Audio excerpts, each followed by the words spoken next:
Hello बच्चों, कैसे हैं आप सब। चलिए आज एक नए वीडियो के माध्यम से आपको ये बताएं कि अमेंडमेंट 42 यानी कि जो संविधान संशोधन नंबर 42 हुआ था उसे मिनी कॉन्स्टिट्यूशन क्यों कहते हैं, या ये समझ लीजिए कि मिनी कॉन्स्टिट्यूशन यानी छोटा संविधान किसे कहा जाता है। तो आज हम लोग बात करने जा रहे हैं छोटे संविधान के बारे में। तो जल्दी से तैयार हो जाइए सभी लोग। अभी तक जिन लोगों ने शेयर नहीं किया है वो शेयर कर दें इस सेशन को, और जिन लोगों ने सब्सक्राइब नहीं किया वो सब्सक्राइब कर लें, क्योंकि आज हम लोग जानेंगे कि हमारे संविधान के अंदर एक और संविधान है जिसे छोटा संविधान मिनी कॉन्स्टिट्यूशन कहते हैं, वो क्या है, और मिनी कॉन्स्टिट्यूशन में कौन कौन से ऐसे आर्टिकल्स हैं जिसमें बदलाव किया गया है, उसके ऊपर भी हम लोग बात करेंगे। तो जल्दी से तैयार हो जाइए सभी लोग।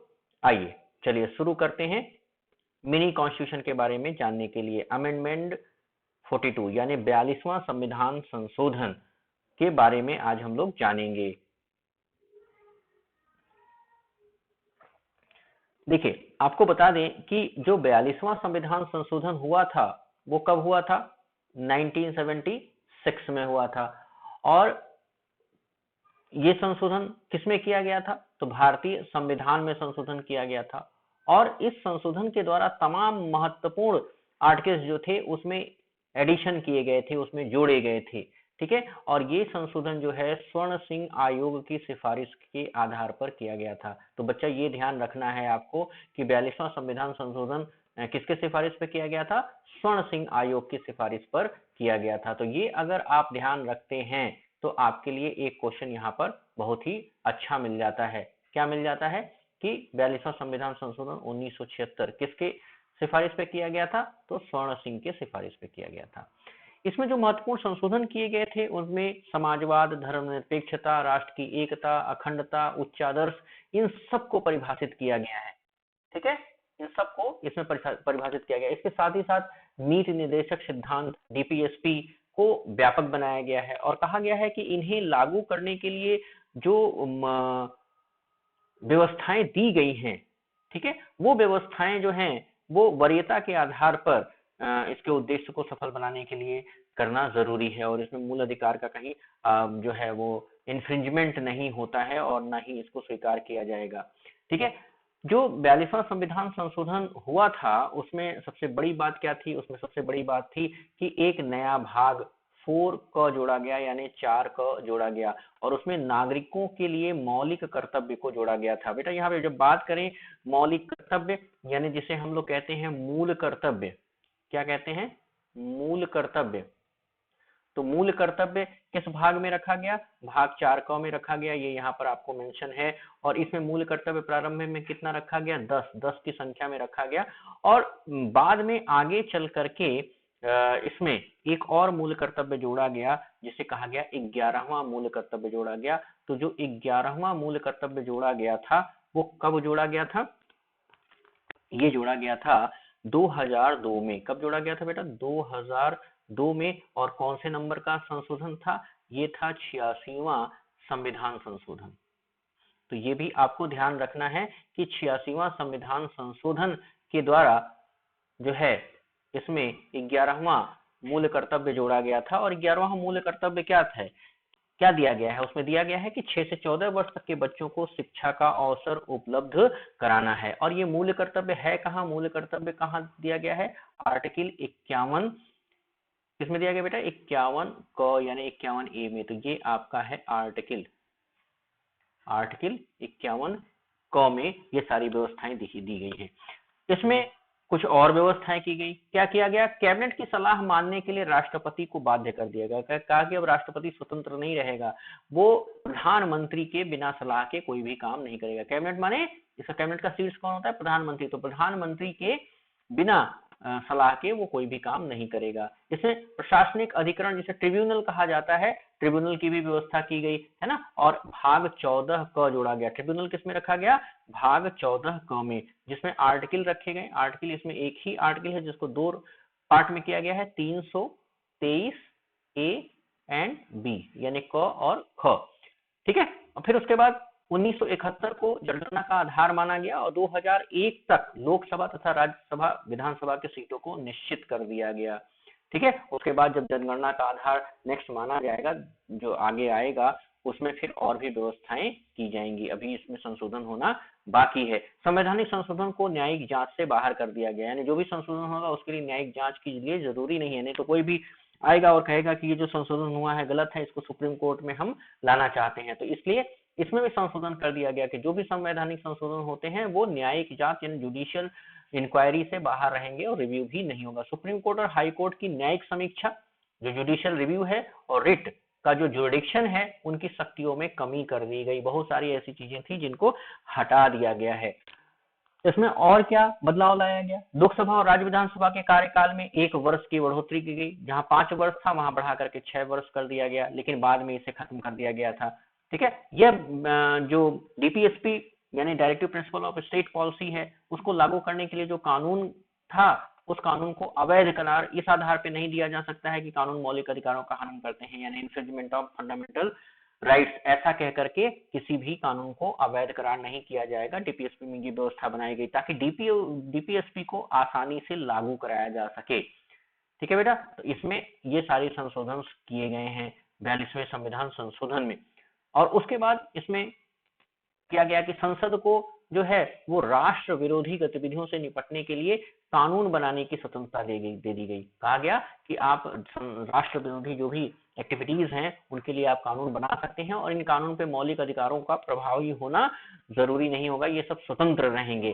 ठीक है, नए नीति निर्देशक तत्व जोड़े गए। अब नए नीति निर्देशक डीपीएसपी में जो नए फार्मूले जोड़े गए उसमें क्या जोड़े गए? सामान्य न्याय और निःशुल्क विधिक सहायता। इसके लिए कौन सा आर्टिकल दिया गया? इसमें आर्टिकल दिया गया 39 क। ठीक है, नोट करते चलिएगा।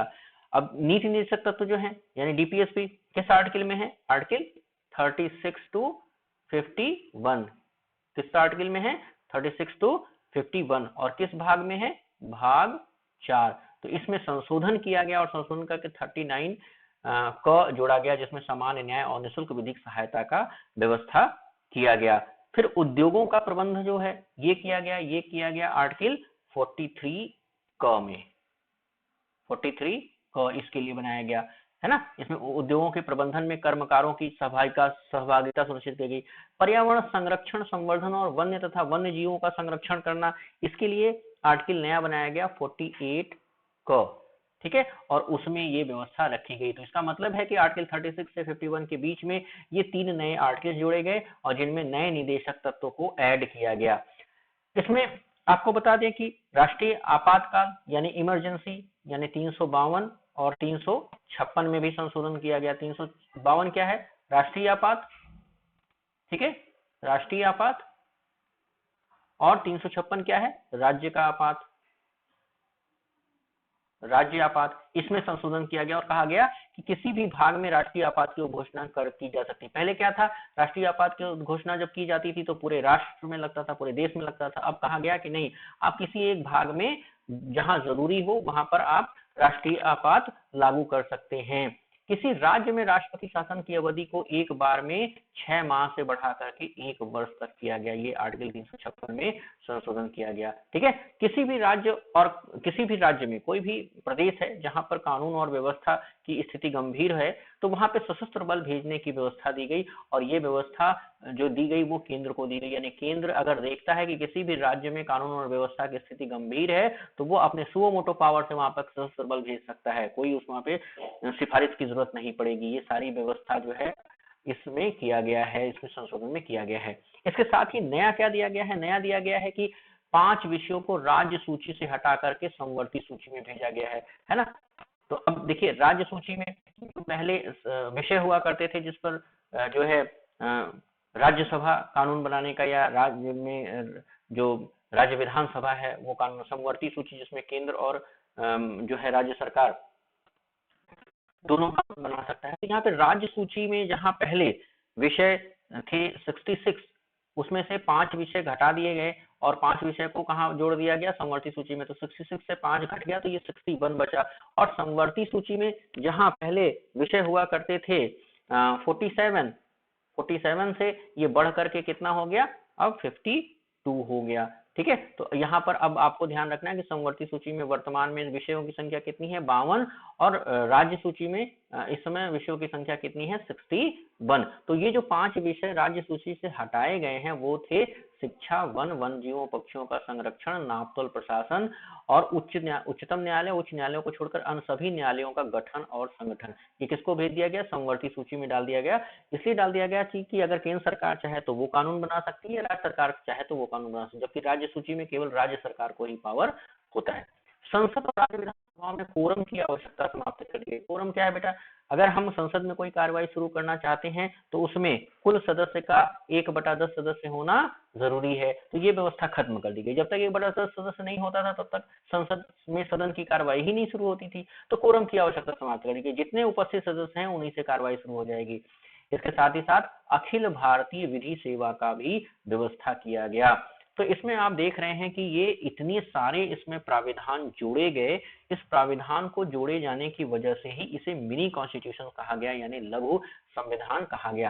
यानी कुल मिलाकर के अगर इसका सारांश निकाला जाए तो यही है कि 42वां संविधान संशोधन जो 1976 में हुआ था, ये one of the most important amendment था इंडियन कॉन्स्टिट्यूशन का, जिसमें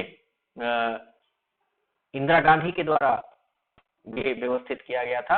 और due to the large number of amendment this act has brought to the Indian constitution also known as mini constitution. यानी कि एक तरीके से हम कह सकते हैं कि इसमें इतना ज्यादा संशोधन हुआ था, उस संशोधन को देखते हुए इसे मिनी कॉन्स्टिट्यूशन कहा गया है। तो ये छोटा सा प्रयास था जिसमें हमने आपको बताने की कोशिश की है कि हमारे संविधान में लघु संविधान या मिनी कॉन्स्टिट्यूशन कैसे कहा गया है और उसमें कौन कौन से जो इम्पोर्टेंट बदलाव हैं वो बदलाव हुए हैं। और अगर आपसे 42वां संविधान संशोधन पूछता है तो जितना अभी हमने डिस्कस किया है उसी में से ही आपको पूछेगा कि ये संशोधन किस समय किए गए थे। तो बेटा एक बार दोहरा करके इसे सारा नोट कर लीजिएगा, और जब नोट कर लेंगे तो आपका बहुत ही बेहतरीन नोट्स बनेगा। और हर वनडे एग्जाम में ये पूछा जाता है, चाहे वो एसएससी हो चाहे वो यूपी पीसीएस हो। ओके, बहुत जल्द ही हम ऐसे ऐसे और भी आपके लिए जो सुनहरे जेम्स हैं, जो पढ़ाई के बहुत महत्वपूर्ण लेसन्स हैं, उनको हम इसी तरह ला करके डिस्कशन करते रहेंगे। इसके लिए सबसे पहले आपको सब्सक्राइब करना होगा हमारा चैनल आई एडोवेरा, और आई एडोवेरा को सब्सक्राइब करने के बाद इसमें ऑल का बटन प्रेस करना होगा ताकि आपको सही समय पे नोटिफिकेशन मिल सके। तब तक के लिए गुड बाय।